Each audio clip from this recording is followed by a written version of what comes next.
Hi, welcome back to another episode of the Piano Pedagogy Podcast. I'm Jacqueline Beckoff, and with me, as always, is Arianne Lacra.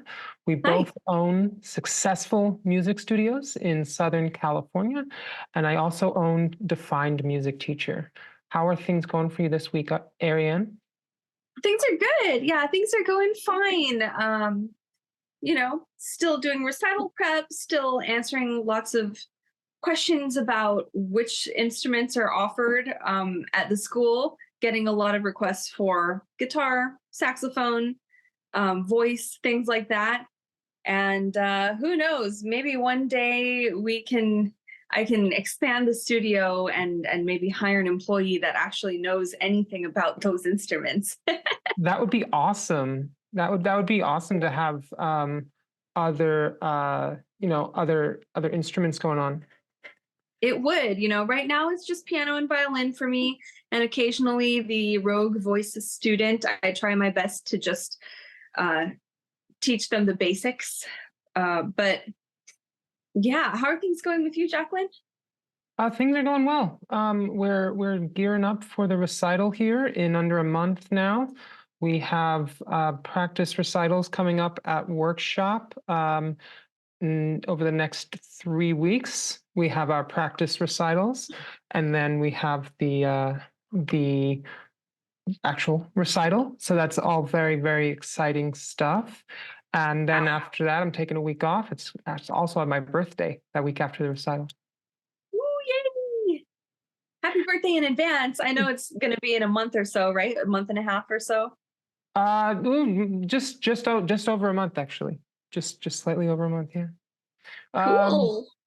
but other than that, nothing too much. I've gotten a couple new students, and it's always interesting where the cutoff.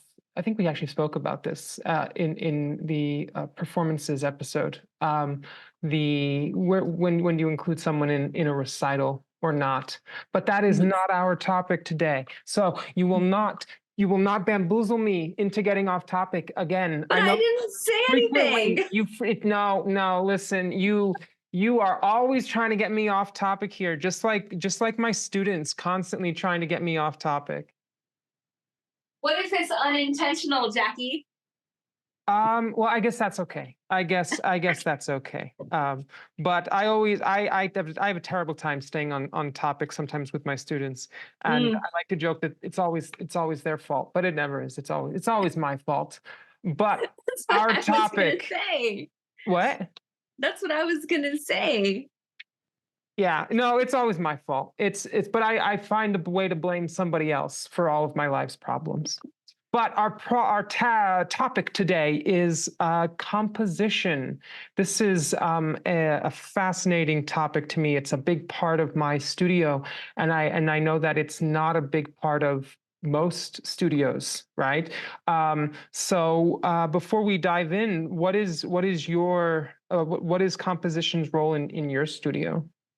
Oh, I love teaching composition. I make sure every student goes through it. Not just goes through it, but every I make sure every student really enjoys it. As much as I can facilitate their enjoyment in composition, I try to make that happen. Um, for me, teaching composition starts very early in the student's piano journey, usually the second or third week.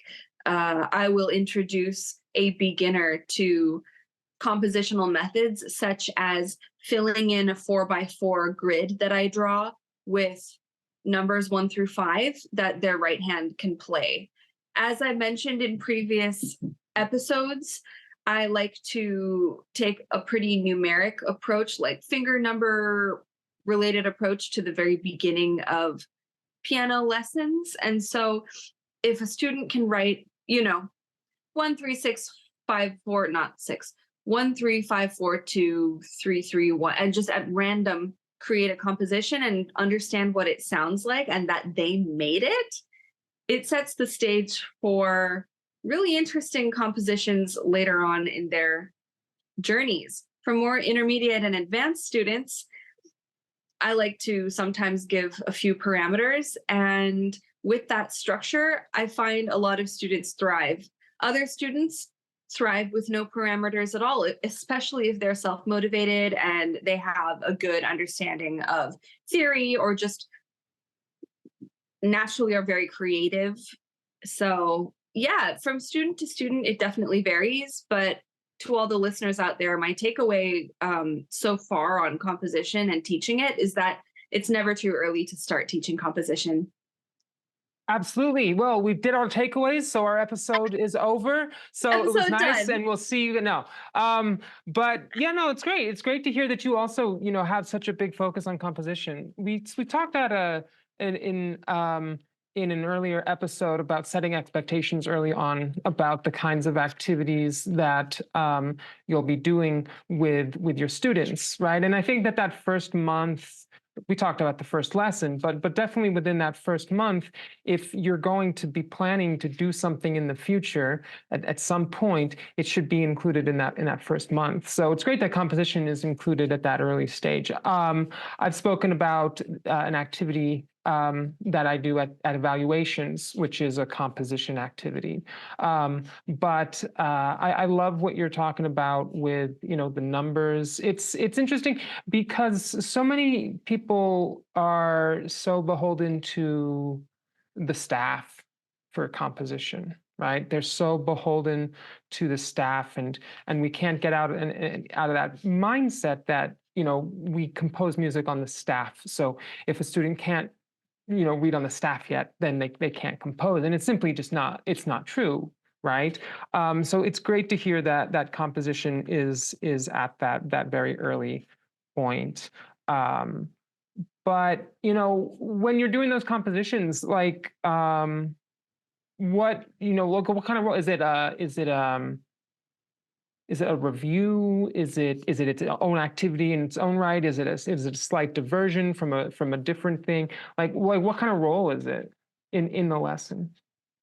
If it's at the beginner level and it's pre staff reading, I would say a composition exercise is partially its own thing and partially just a quick review of the finger numbers. So, what I like to do, just from experience with some students who forget the difference between finger numbers from the left hand to the right hand, is write the finger numbers on each finger in maybe washable marker. Okay. And then once all five fingers on each hand have finger numbers, we the guided exercise is to fill a 4x4 grid, as I was saying, with numbers 1 through 5 in any order that the student chooses. And then they can instantly read. And sometimes I'll point, with a Right. pencil or something once they're done filling out their grid. I'll point to each number going from left to right. They look down at their fingers and see what's written in marker, or they just remember what finger is which number, and they play their piece. And usually, especially if a parent is in the room, it results in a little jubilee at the end of the exercise. Like, hey, mom, I Right. already wrote my first piece and now I performed it. How cool. And usually, with a lot of students, they want to do another grid right after the first. So, enthusiasm for this exercise tends to abound, and I'm happy with it. Yeah, that reaction, that wow reaction that you're talking about, where a student's like, "Whoa, I just made this thing," right?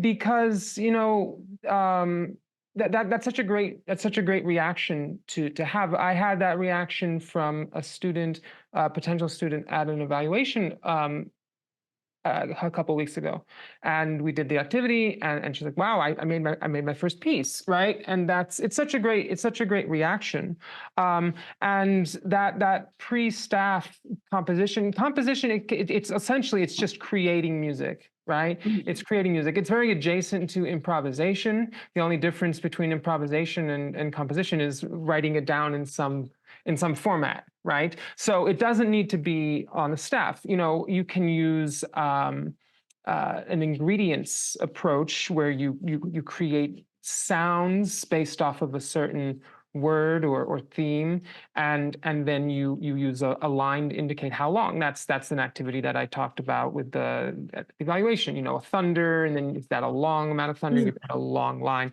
But I think that some of our listeners are familiar with this kind of the early stages, right? Writing down finger numbers. But I wonder about in the later. I wonder in the later stages, right? Like what is the most advanced? What's the most advanced? I'm curious. What's the most advanced composition activity composing you've done with a student? Um, I have a student who is my little protege. She has been with me for almost 4 years, and we have gone from she was a transfer student to me. We have gone from the piano adventures to a book together to Mozart sonatas and Debussy arabesques and all Chopin preludes, all that kind of stuff. We have progressed that far. And I was explaining to her the structure of a sonata, the form of a piano sonata. And lo and behold, once she knew what the structure was, exposition, development, recapitulation, and within the Uh-huh. exposition, there's typically a theme, um, and Eh, this kind of chord yeah. change, tonic to dominant, and so on. She started writing her own sonatas unprompted, without hardly any encouragement from me. I said, because I knew that she loved to compose, and she's highly self-motivated. But I would have to say, yeah, she wrote her own sonatas, and she's just turned 11, so I'm very, very proud of her. Um, Wow. that would be my most advanced pace of Right. posing. And she has perfect pitch, and a lot of it just occurs to her while she's doing something fun, like if she's on the beach or on vacation or at a Christmas party. The notes seem to just materialize in her mind in a way that I would imagine they would for a decent composer, in Right. history. Which is why I'm pushing her to kind of explore this more, because I think it's a talent that she just happens to have, and I don't use the word talent lightly. Um, Right. but more typically with my intermediate to advanced students, I will give some parameters, and this is how she and I started off too. I would say something like, "Please compose an 8 measure piece in whatever three or sorry, duple meter or whatever triple meter time. I'll give a time signature, include syncopation. I'll give a list of parameters, Right. and make sure it ends in the tonic key. And if they already know all of these little music theory elements, then writing a composition comes so much easier to them than they might initially imagine. And then they want to do it more often, because they realize that if they set parameters before composing, then the composition just materializes practically on its own with a little bit of imagination and a tiny bit of elbow grease. So, but if students do not necessarily know what a tonic is, or they haven't done Roman numeral analysis yet, then I tend to just outline some left hand chords for them and ask them to craft a melody to go on over whatever is already in the bass clef that I outlined. Gotcha. Yeah, that parameters keeps coming up, and that's very similar to a term that I use with composition for my students, because there's I've started doing composition a while ago with students as a thing. I did some studio wide composition projects, but it fell by the wayside because of it takes effort to move your teaching in a new direction. And I think I was getting ready to graduate, and I was working on senior recital, and it was just I kind of fell back into old habits with teaching. And I've made a really dedicated push towards including composition, because I think it's so interesting for students to get a chance to do that, right? And the parameters, I use the word ingredients a lot. Mm, I use the word ingredients a lot, and I liken it to cooking or baking, because you can use the same set of ingredients and come up with a lot of different dishes, right? Flour, mm. water, salt, sugar. You can come up with lots and lots of different things depending on what you do to those ingredients, right? And with all of my new students at this point, in like the method books, I have dropped the theory book from the books that I include with them, and I have did this to kind of force myself to be much more a workbook. The labeling intervals. I'm replacing that kind of stuff with with composition, right? And one of the things that I do is I help students pull out ingredients from the pieces that they're playing, right? So like I don't know. This piece is it's built using the pentatonic scale to imitate or bring up the idea of certain Asian music. It has lots of fourths and seconds. There's a lot of pedal in this. The time signature is 4/4. This is the scale. So pulling out each of those parameters and calling them ingredients, right? Mm. And then having the student compose something like the piece that they're currently playing.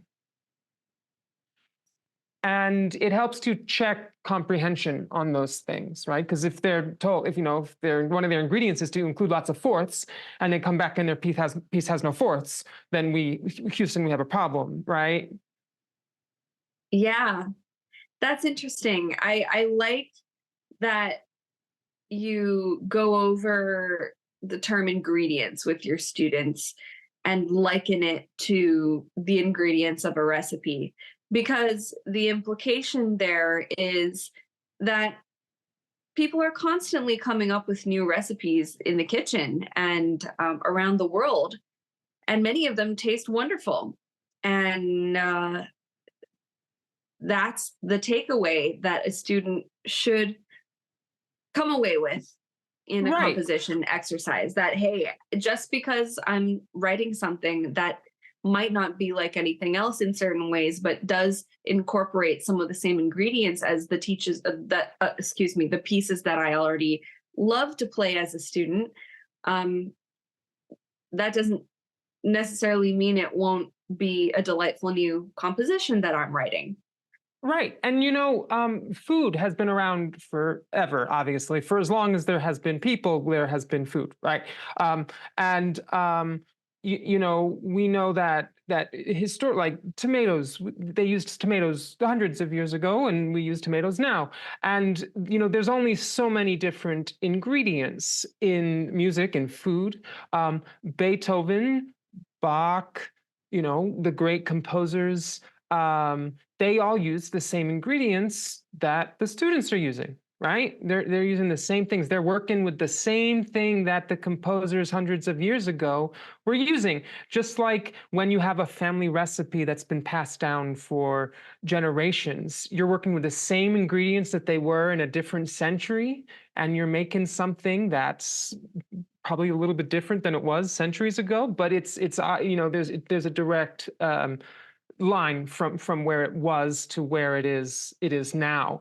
And I think that ingredient concept is so it fascinates some certain types of students more than others, but using it to check theory is it's just one of the the benefits of it, right? It's not the only thing. It helps to construct interesting music, right? It helps to construct interesting music because, like you said, you need to have. If you give a student a blank page and tell them to write, they're going to come back and they're going to have nothing, right? Because Most of the where do time, you unless start? they're, unless the student is very forward thinking, creative, Right. inspired. Um, and another thing about what you've been saying, it makes me curious if you have ever taken a class with Pamela Madsen from our college. I didn't take any classes with Madsen. Okay, Dr. Madsen has a one very particular inspiration, a female composer who recently passed, I believe, by the name of Pauline Oliveros. This is Pauline Oliveros. And she is a famous composer who revolutionized um, 20th century music making and created a lot of works that ended up being used in famous movie soundtracks.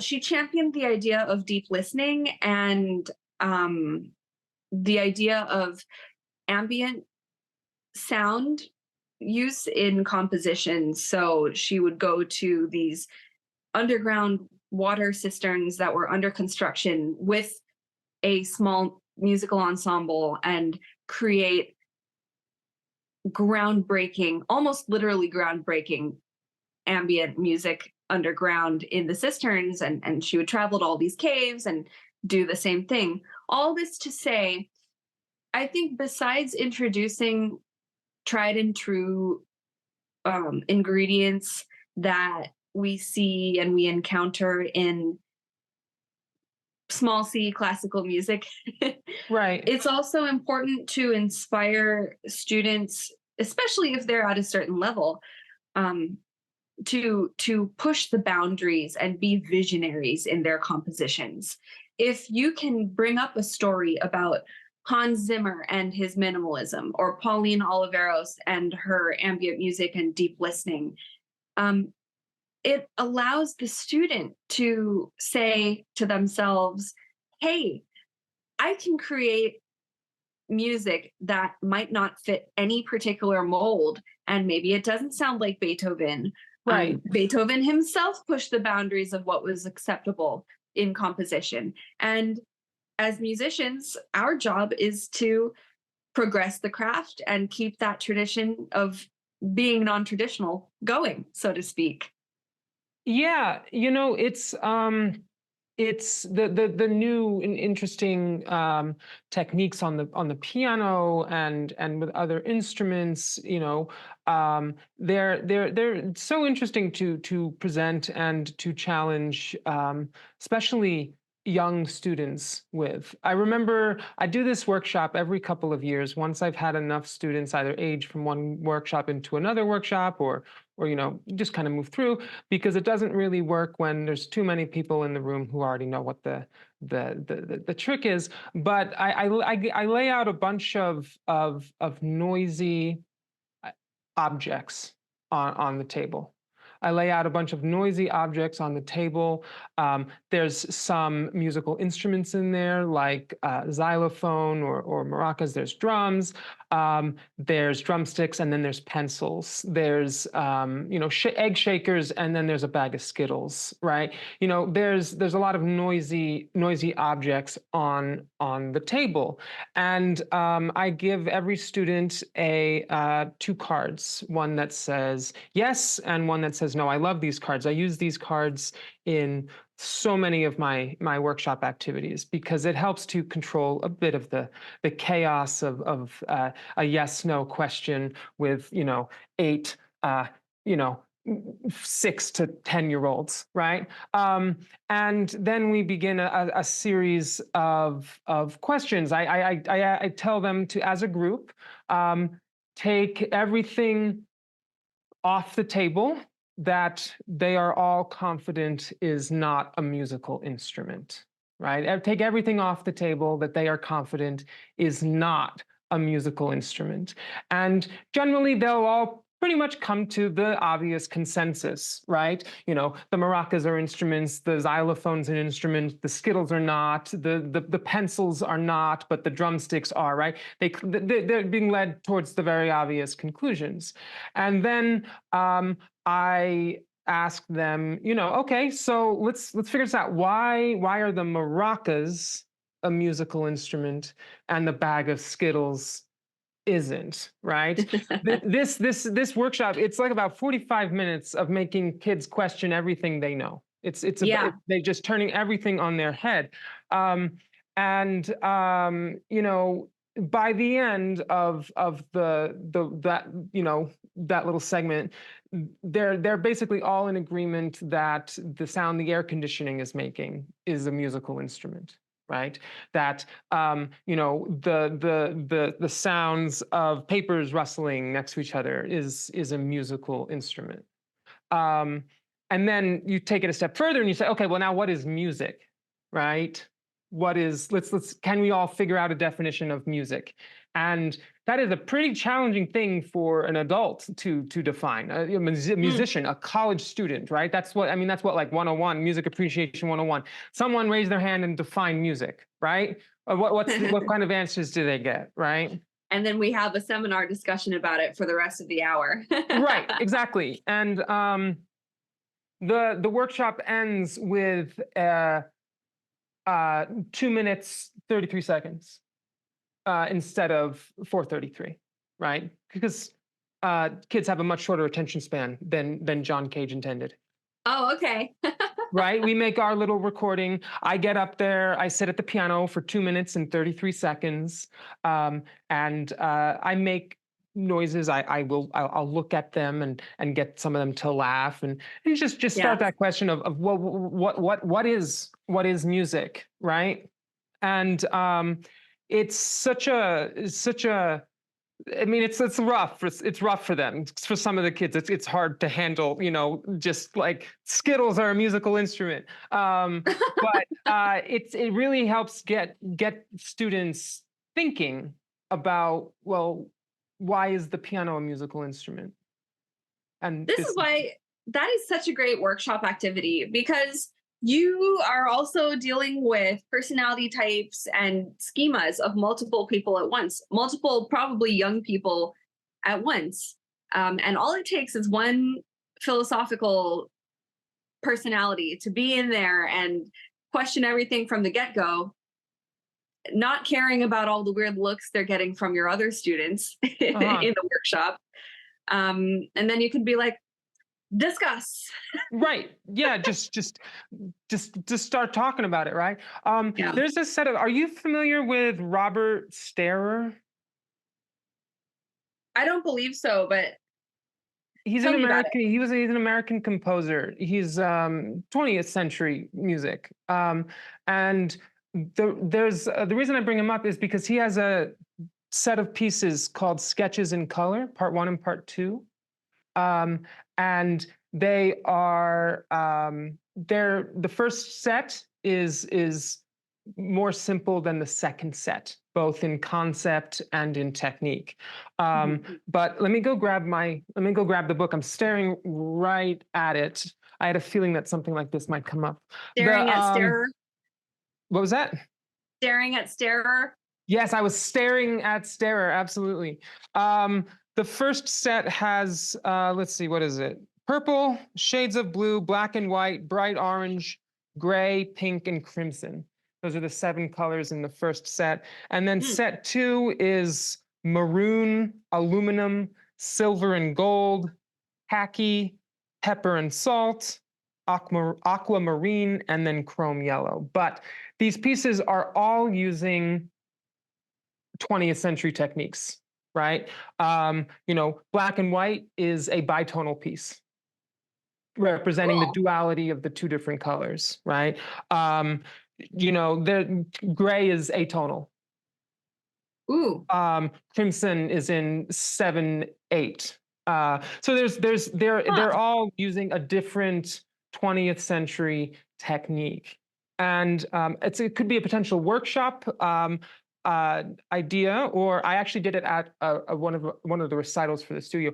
I played the first seven, but I left the titles off of the program, and I didn't Oh, tell them the titles. I said, I announced before I played it. I said I'm going to play seven pieces. They're from a set called Sketches in Color, and they have names, but I've left them all off because I'm curious what you think these colors are. Each of them is named after a different color, and I played through them, interesting. and I had like a dozen people come up to me after the recital and be like, that third one, right? That third one had to be black and white, right? That last one really sounded like purple to me, right? And it was just a really fascinating experience for the audience. And I love pushing performances, into a more interactive space.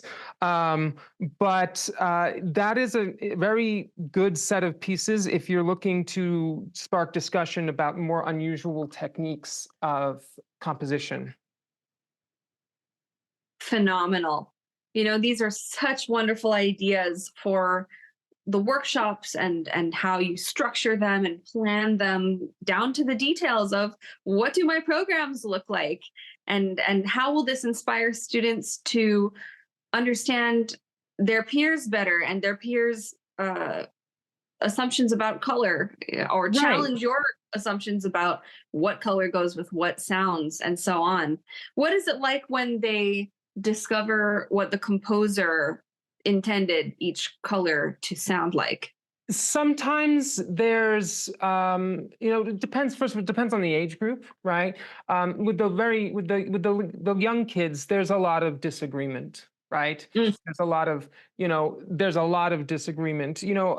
Some people, who teach with concepts of color and shades and that kind of approach, will often, say that like we have deeper colors on the bass side of the piano, we have lighter colors, pinks, yellows on the high side. But every so often you get a student that has a very different idea of color, right? And it helps to spark debate with the students. I think I gave students a bunch of different pieces of paper of different colors for that workshop. And I would play one and I would have them pick out their color, and then we would discuss why.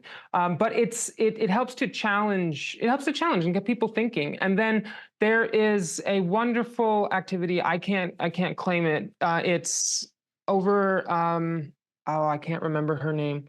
Let me, what is her name? Nicola Canton. Are you familiar with that name? Nicola Canton. She has a podcast, and she has a website, Vibrant Music Teacher. She's very into games. And she Oh, okay. started publishing her games. And you can join, and you can get a membership and get access to all of her games. She has a composition activity where it's like I think they're called mini compositions. I think some of them Okay. are based around colors. They give you like a bar, 4 bars, and there's like 12 of them. So like, and then there's like, I think one was a triangle, one was square. There was one that was like tree, right? There's just a whole bunch of different tiny little inspirations for compositions. And I think that is a really interesting approach. Not big, right? Composition doesn't need to be big, right? It doesn't need to be long. It Right. doesn't need to be grand. It doesn't need to be, um, it doesn't need to be big. It can be very small. And I think that maybe that's something that might be a barrier for some people, the idea that, well, the composition, capital C, composing music, right? Having this big grand idea of what it needs to be. But you can have a student write something that's very, very short and still Mhm. get a lot of engagement out of it. You can have a student write something that is any length on any piece of paper, or not even written out at all. It could be digital. It could be just all in their mind. It could be something that goes right from their mind to a recording, Right. just depending on the circumstances. It's interesting. Yeah, the idea of not needing a conventional staff writing approach to composing is something I try to drive home a lot of the time with my students, because when I was in high school, I was very lucky to have a composition professor by the name of Jonathan Sakata. Shout out to Dr. Sakata if he's listening, at Phillips Exeter on the East Coast. And Dr. Sakata had me write a piece for the violin, even though he's a, you know, doctoral teacher in piano. He had me write a violin composition simply because he knew I played violin on the side.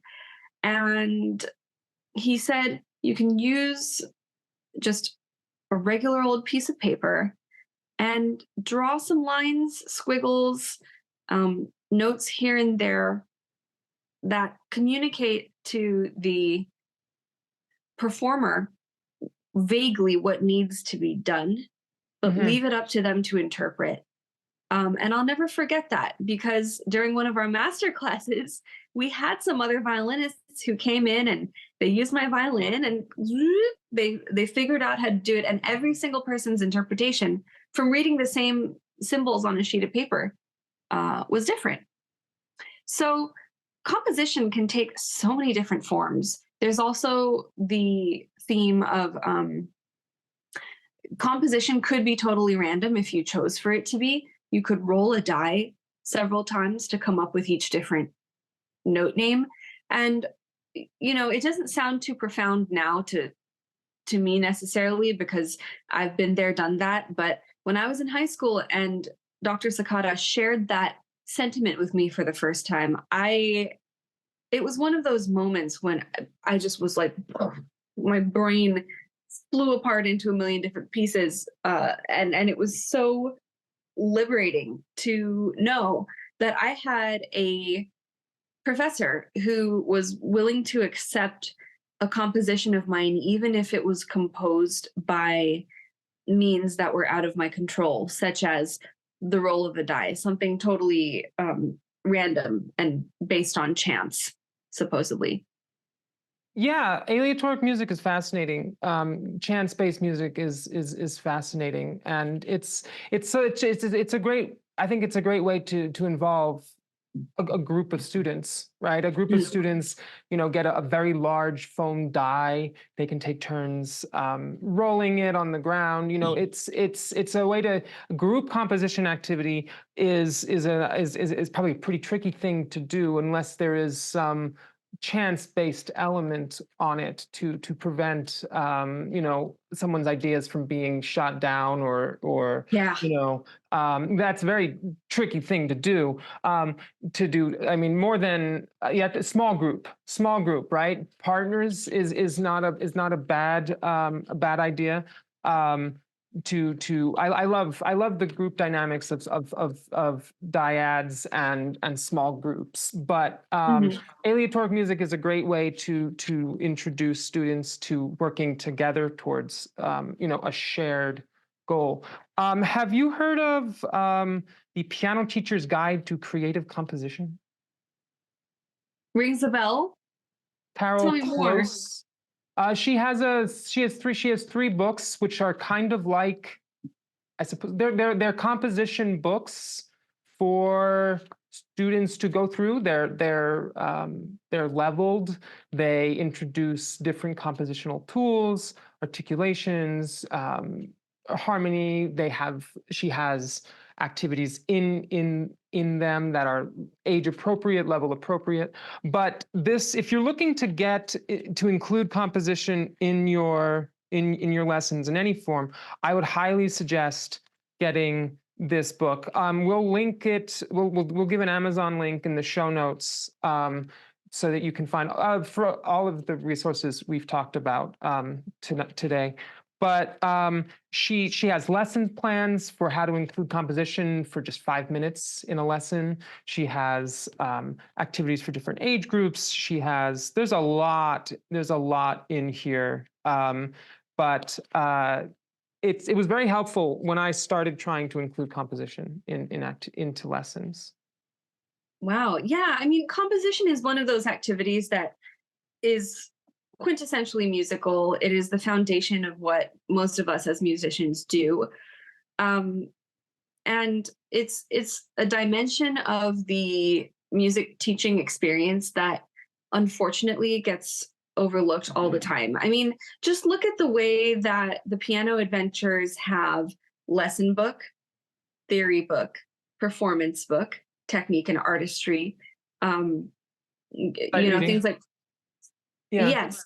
And where is the composition book? I believe that there should be one because to me, composition is such a huge part of um, the lesson structure, the way that I structure lessons and lesson plan.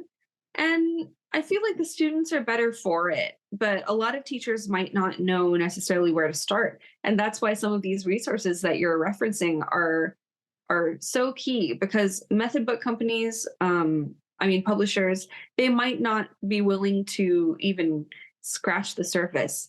And for anyone listening who wants to capitalize on that niche, there it is. Make a lesson book that teaches students how to be wonderful composers because I haven't seen one yet. Or Yeah. if you know of one, let us know. Yeah, for sure. It's sad because it used to be such a big part of music. Composers wrote their own stuff and then they performed their own stuff. They would debut their own new music, and as history has gone on and there was more past and there was more music of the past, and it was easier to access and disseminate, distribute music. It became less about creating your own music wherever you were in the world, and now there's a wealth. And obviously, it's a wonderful thing that we have access to hundreds of years of music at our fingertips on websites like imslp.com, right? Or org, I don't know. But it's we've lost we look back. We in the classical canon, we're just so focused on what's in the past, and new music. It's a whole separate thing for composing, and I think that's sad. Yeah, I mean, what about popular music in this day and age? I mean, lots of students come to me, especially if they're a little bit maybe in middle school or high school. I get a lot of students who say to me, "Hey, how do I make music that sounds like Kanye West or Taylor Swift? How do Right. I emulate these popular performers?" And they might not know to use terms like emulate or terms like popular music. What is popular music? Is it just the specific genre of pop, or are we talking about anything that's not classical, right? Well, I'm using the more broad term to talk about popular music, right? As we do in the college setting. And I say, why not? These performers and these artists are often using groundbreaking compositional techniques, um, whether we like to admit it or not. They sample things via cassette recording that involve unconventional music making sounds, like maybe sounds sampled from a subway or sampled from a construction site, things like that are made not using conventional musical instruments. And yet it is the fact that these artists are applying 21st century urban sounds a lot of the time that makes the music so appealing to people in this day and age, because the music is emulating the ambient sound that we often come into contact with or encounter on a daily basis just in life. I think that a lot of the reluctance, the reticence that people feel towards popular quote unquote music, is that I think it becomes difficult to justify for some people when it gets away from something that can be performed on the piano. After all, people are taking piano lessons, right? Mhm. People are taking piano lessons, and there is so much that you need to fit into a lesson, right? I do very few half-hour lessons because it's such a small amount of time. Even with very young students, I have most of them eventually they'll bump up to 45 minutes once they've shown that they can sit. I don't like to necessarily start them out at 45 minutes, because Mhm. it's always a bad conversation. It's a tough conversation to have, to say, okay, we're at 45, we need to go down to half hour. But it's a much more pleasant and uplifting conversation. Well, let's get that extra 15 minutes, right? Let's go from Yeah. half hour to 45. um but I think it is difficult for some people to justify. And I mean, I have wanted to I have wanted to push my composition to having a more active role in my studio. I have, you know me, I love planning things. I have a 3-year plan for composition in my studio, right? Listen to my 3-year plan. August this year, I'm going to be starting a composer's workshop. I do 3 workshops, one for each age group. I'm going to be doing a composer's workshop as an optional add-on for those really motivated students that really enjoy composition. There will be longer term projects from that, and they'll get a chance to share their compositions in a group setting and have a chance to express that. And then next year, I plan to introduce a weekly composition class that is again optional for students. And then the year after that, I'd love to introduce just private composition lessons that students can take. Maybe they don't even take piano lessons with me. But I feel a little bit of I don't want to say imposter syndrome, but I'm not I don't know if I consider myself a composer, right? I write music, but I don't have credentials as a composer that as I do as a teacher, a performer. Well, does the existence of credentials mean much in the scheme of things, especially if we're musicians? I mean, most Well, musicians might not have any credentials at all, and yet everyone in the world knows their name. I mean, I don't mean literal credentials. I mean more figurative credentials. I don't know. I don't like what qualifies me as not. I don't need like a piece of paper, but I don't have the experience of I don't know. I don't know what I'm getting at, but I worry that I'm not qualified to go that far because I don't have published music. I don't have a composition degree. I don't have I don't have that as I do with performing. I see what you're saying. And the interesting thing is that, yeah, you listen to some compositions from some people who are just starting out in composing and think, ooh, not my speed, not my style. Maybe it has too many parallel octaves in it, or too many parallel fifths, or it doesn't adhere to a certain standard, whatever that standard may be, that we have um, kind of cultivated in our minds and in our ear. But if you have developed that sort of taste, then I think you could be a valuable composition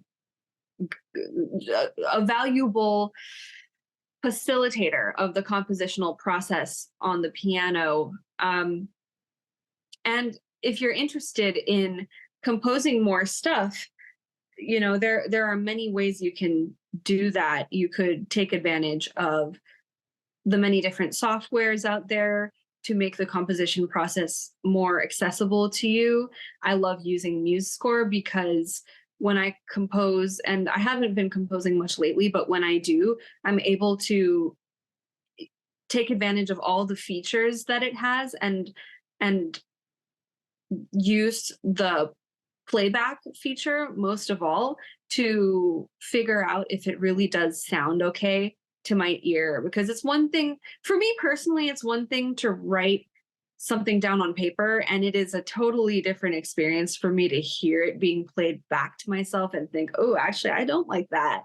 Even if I perform it to myself, it's not quite the same as just hitting play, sitting back and using all of my capacity to actively listen to what I've just created. And this is a tool that I've also shared with a couple of my students, using MuseScore or whatever, GarageBand, things like Right, that. right. We're not sponsored by MuseScore, but MuseScore, if Yeah. you email me now. Or me. Or no, yeah, just send me a letter anyway. Hit us up.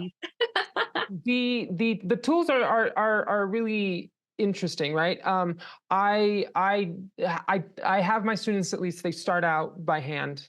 um they have a metal ruler, they have a mechanical pencil, they're doing it by hand, they're understanding how long stems need to be. They need to be, well, are they a sixth or are they an octave, depends on who you ask. But Mhm. where the treble clef is placed, where the bass clef goes, how that quarter rest looks, making them get very intimate with the way sheet music looks once they get to that point. But you mentioned facilitating, and I can take. I think that knowing limitations is important, and I know that I can take a student much further on the piano than I can as a composer, right? So I had a student, a bright 17-year-old who was planning to go join the military because he didn't know what else he was going to do with his life.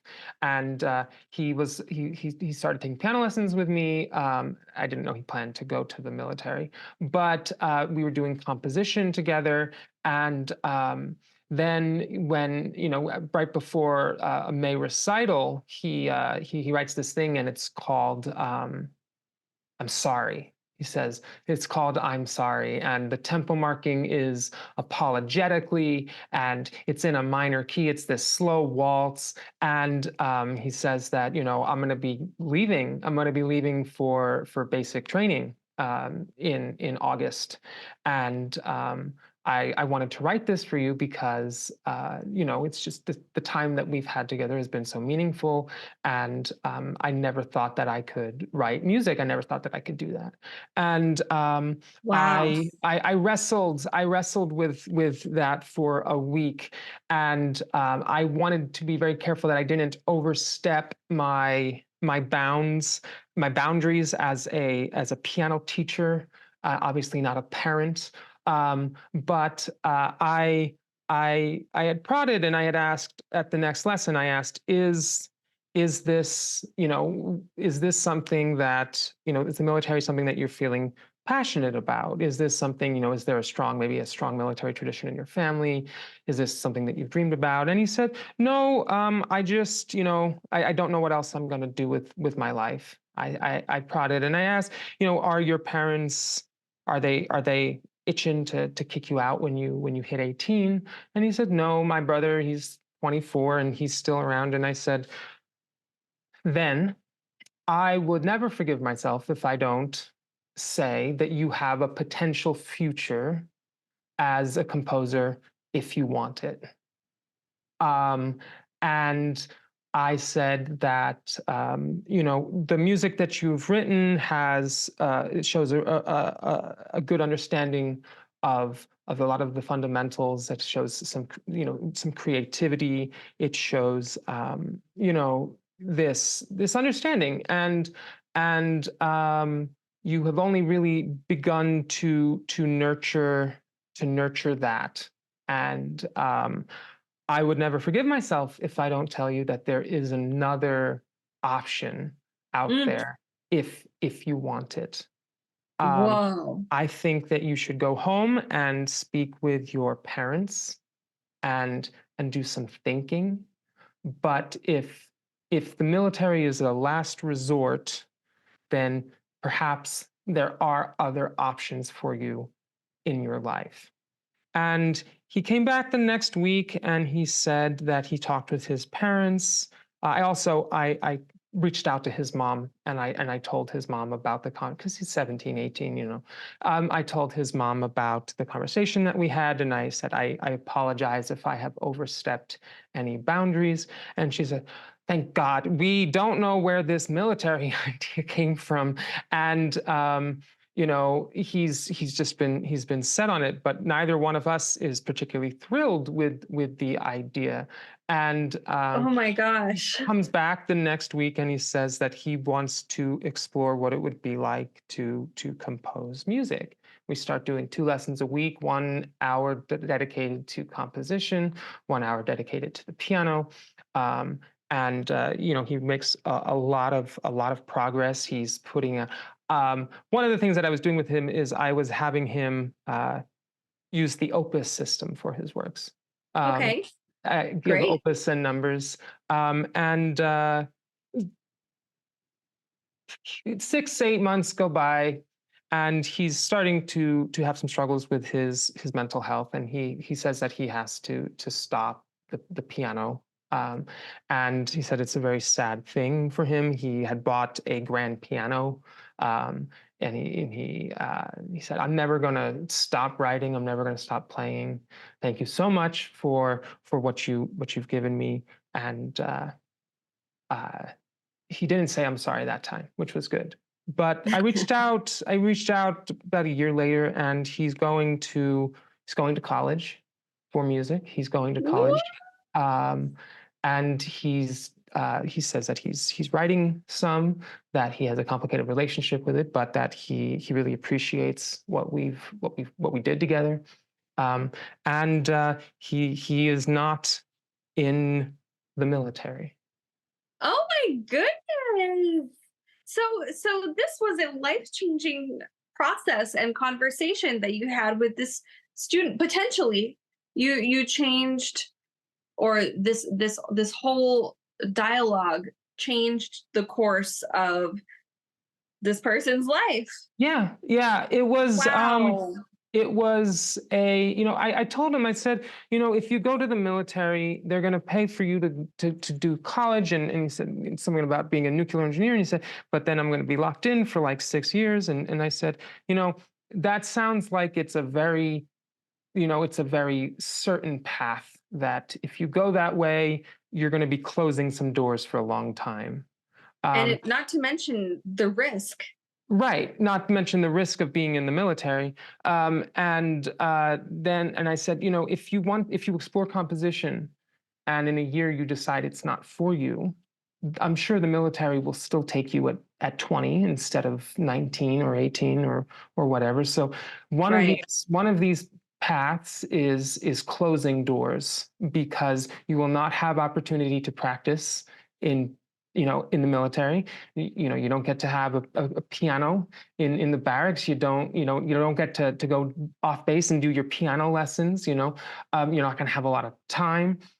So that is a very closed off path. You'll be 26, 27 by the time you're done, and then you're going to be coming back to this. It's just it's closing off a path. And this other one is it's you're leaving all of your doors open. Mm.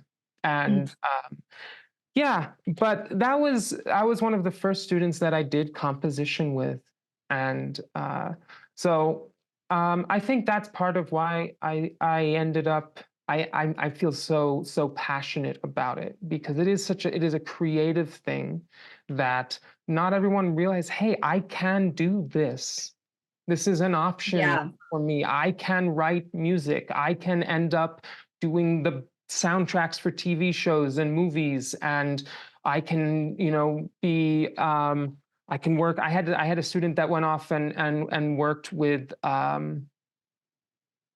I think he worked for the production company for Chance the Rapper.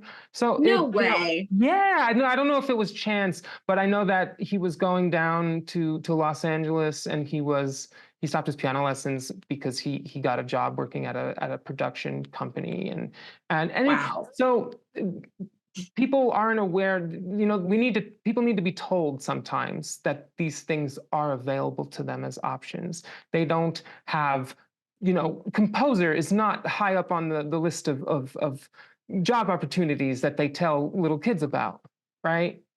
So Right. I think it's important that we introduce people to this, people of all ages to this creative process, and just tell them, hey, this is an option that's available to you if you're interested in it.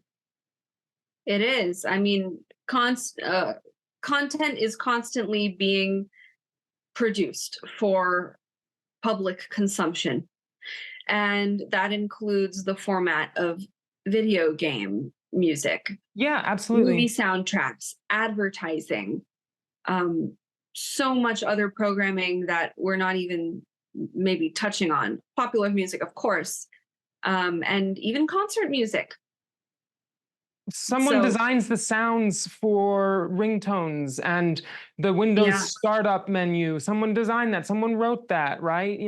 There's music all around us in every aspect of our life, and someone is writing that music. And there aren't parents don't take their kids to little composers classes, but they do take them to piano class. And they do take them to these things, and if they can be exposed to writing music and composing, they can find something that is new and exciting to them. touching on that point that you just made, I would like to add that by the time a lot of pianists in high school get to that point where they're considered advanced, MTAC level, maybe 7 and up, um, composition almost becomes one of those things that de facto is included in the instruction process. So for all of the piano instructors listening out there, be prepared to introduce these concepts into your advanced students. Um, what's the word I'm looking for? Lesson planning, basically. Yeah, it's if you can't, if creating is the highest form of understanding. We talked about that in next week's episode. Actually, we talked about that in next week's Yeah. episode. We have a very special episode next week. It's going to be our 10th episode, and we got together in person at our alma mater to record an episode in person. That's next week's episode. So we talked about the uh, you introduced the triangle. I don't remember I'm blanking on the name. Oh, Pyramid. Bloom's taxonomy. Bloom's taxonomy, and the highest level of that is creating something new, Mhm. given the concepts that right? So it is at the very least a very good way to see if your students understand something, and at the most, it can change a life. Amen. So I think we're needing to do our big wrap ups here.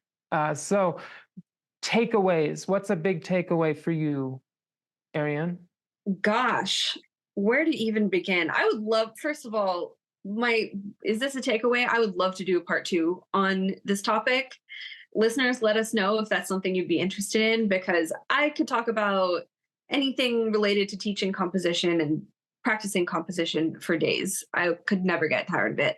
But the big takeaway is, if you are struggling to know where to start on teaching elements of composition, there are so many resources that Jackie pointed to, and apps you could use, composing software that you could use, manuscript paper that you could set up all of your beginner students with so that they get that experience of handwriting notes on a staff and putting the bar lines where they need to be, etc.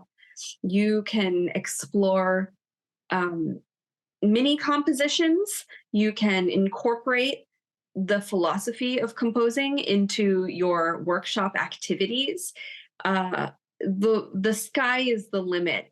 The sky and beyond is the limit when you're teaching composing. And even if you feel like you are not the most experienced or strongest composer in the world, the fact that you know how to analyze and listen to music critically and perform it, and you've been through all the rungs of stages of learning piano, and you feel like you've mastered your craft, that is enough to be able to say, hey, I can set up my students with a good foundation in the practice of composition.